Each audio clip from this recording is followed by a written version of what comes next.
লাগিছে লাগক লাগক এই লাগি আছো এই জেওৰাখন দিবলগীয়া আৰু অকণমান গৰু সোমাইছে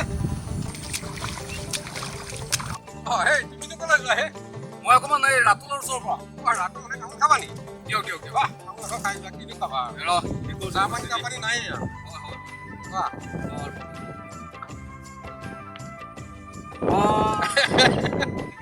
ঠিক আছে আমাৰ মানে বেছি হেৰি নাই দেই চানা নাই চানা বন্ধ কৰিলে ঠিক আছে আপুনি লওক দেই ঠিক আছে ভাল আকৌ আহিবা ঠিক আছে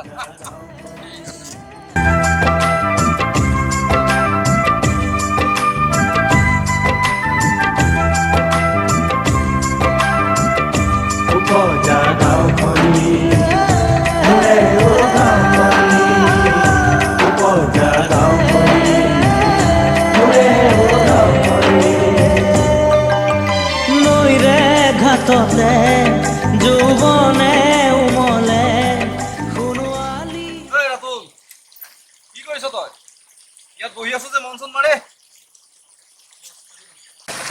কিডাল চাবিনো আৰু গছৰ মুখাটোত বান্দৰ এটা বহি আছিল তাকে চাই আছিলো আৰু কিডাল কৰিবি আৰু দেশৰ যিটোহে হৈছে পিছে সেই তই ক'ৰ পৰা আহিলি কিমাননো ঘৰৰ ভিতৰত সোমাই থাকিবি আমনি লাগিছে এনেই এপাক ওলাই আহিলো তোৰ ওচৰলৈ এৰা ভালেই কৰিলি দে দেশৰ যিহে গতি হৈছে চাৰিওফালে লকডাউন কেনিও ওলাই যাব পৰা নাই মনটো কিবা ভাল লাগি থকা নাই তাকেহে কি যে কৰোঁ ঐ এই পথাৰৰ ফালেকে যাওঁ ব'ল এপাক ফুৰি আহোঁগৈ ব'ল জীৱত যুদ্ধত যে কেতিয়াবা হাৰিব লাগিব কেতিয়াও কল্পনা কৰা নাছিলোঁ ব'ল যাওঁ ব'ল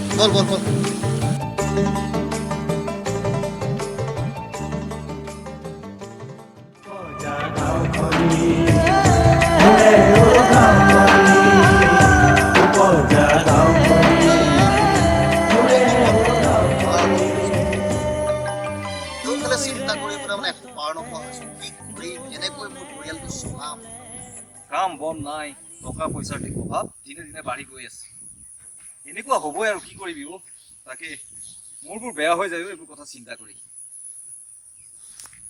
যি দেখিছো দিনে দিনে ইয়াৰ চোৰ ডকাইতৰ সংখ্যা বাঢ়িব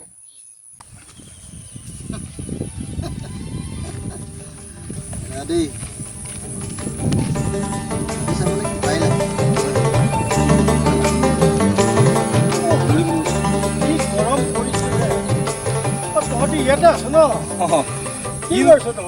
কিনো কৰিব এনে বহি আছো আপোনাৰ বেপাৰ কেনেকুৱা চলিছে মোটামুটি ঠিকে চলিছে বেয়া বুলি ক'ব নোৱাৰি আৰু বেয়া হ'বনে এই হাজৰিকা খুৰাই বহুদিন হ'লে এইখন বেপাৰ কৰি থকা নকবি আৰু প্ৰায় 20 বছৰ মানেই হ'ল বুঢ়াই হ'লো আৰু পিছে কি একো নাই দেখোন আনিছিলো বিক্ৰী কৰিলো আকৌ হয় নি ঠিকে আছে আপোনাৰে ভাল গৈছে লকডাউন বুলি আপোনাৰ বেপাৰে ঠিকে চলি আছে কিন্তু এটা কথা ঠিক মই কিন্তু লোকেল চব্জিহে বিক্ৰী কৰিছোঁ সুগনীয়া গাঁৱৰ লোকেল চব্জি খাৰু পেটীয়া চব্জি নহয় আকৌ সেইকাৰণে মোৰ দামো বেছি টকা সেইটোৱে ভাল কৰিছে বুজিছে খুৰা আমিহে বৰ বিপদত পৰিছোঁ চিন্তা কৰিও দেখোন একো পাৰ নোপোৱা হৈছোঁ চিন্তা কৰিবলৈ কি আছে কৰোঁ বুলি ক'লে এইখন অসমত ঢেৰ কাম আছে তহঁতি ৰ মই এই মানুহৰ ঘৰত পইচা কেইটামান দিবলৈ আছে মই দি থৈ আহোঁ যাওক আমিও অলপ পিছত যামেই যা দিনকাল বৰ ভাল নহয় দেই বাৰু বাহিৰতে ঠিক আছিল বুজিছ মাহেকৰ মূৰত পইচা কেইটকা পাই আছিলোঁ ঘৰখনো চলি আছিল কিন্তু এইবোৰৰ পৰাহে মানে সমস্যা হ'ল ঘৰলৈ গুচি আহিলোঁ এতিয়া এয়া অৱস্থা ঘৰতো ইফালেও পইচা নাই সিফালেও একো কৰিব নোৱাৰোঁ তাকেহে বৰ বিপদ হ'ল এটা ভয়ানক বিপদ সন্মুখলৈ আহি আছে বাৰু এটা কাম কৰোঁ যাওঁ গ'ব ইয়াতনো কিমান বহি থাকিবি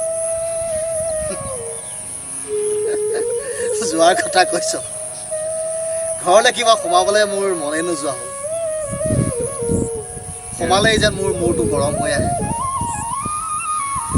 বাৰু ব'ল সন্ধিয়াও লাগিব হ'ল যাওঁ ব'ল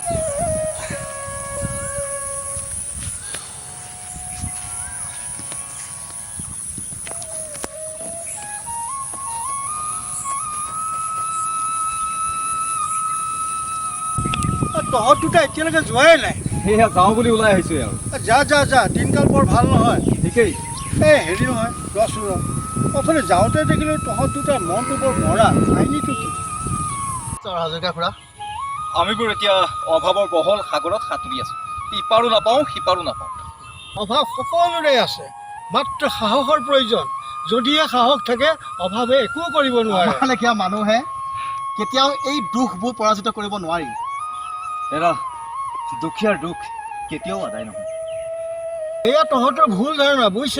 বাহিৰত থাকোঁতে ঠিকেই আছিল, পইচা পাতিও পাই আছিলোঁ, ঘৰখন ধুনীয়াকৈ চলি আছিল। যেতিয়া দেউতা ঢুকাল, গোটেই বোজাটো মোৰ ওপৰত পৰিল। ভাবিছিলোঁ ভণ্টি বিয়াখন ধুমধামেৰে পাতিম। এই মহামাৰীৰ পৰা ভণ্টি বিয়াখনো পিছুৱাই গ'ল। সেইটো মোৰ চিন্তাই মানে কি ক'ম আৰু, দুখে কোলাই পাচিয়া নধৰা হৈছে। ভাবিলে কিবাই লাগে বুজিছে খুৰা। বুজিছে হাজৰিকা বৰ্তা, ৰেচনৰ দোকানত পইচা দিব পৰা নাই বাবে ৰেচন নিদিয়ে। লাইটৰ বিল দিব পৰা নাই, দৰৱ এটা কিনিবলৈও হাতত পইচা নাই। কি কৰোঁ একো ভাবি উপায় নোপোৱা হৈছোঁ। আমাৰ নিচিনা মানুহবোৰ জীয়াই থকাতকৈ মৰি থকাই ভাল।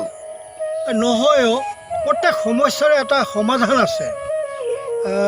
কৰোঁ বুলি ক'লে এইখন গাঁৱতে, নিজৰ উপজা গাঁওখনতে বহুত কিছু কাম কৰিব পাৰি। আৰু বহুত ল'ৰা উপজা গাঁওখনতে কাম কৰি স্বাৱলম্বী হৈছে, বুজিছ? কেনেকৈ খুৰা? আমি জানো এইবোৰ কৰিব পাৰিম? তহঁতেও পাৰিবি, বুজিছ?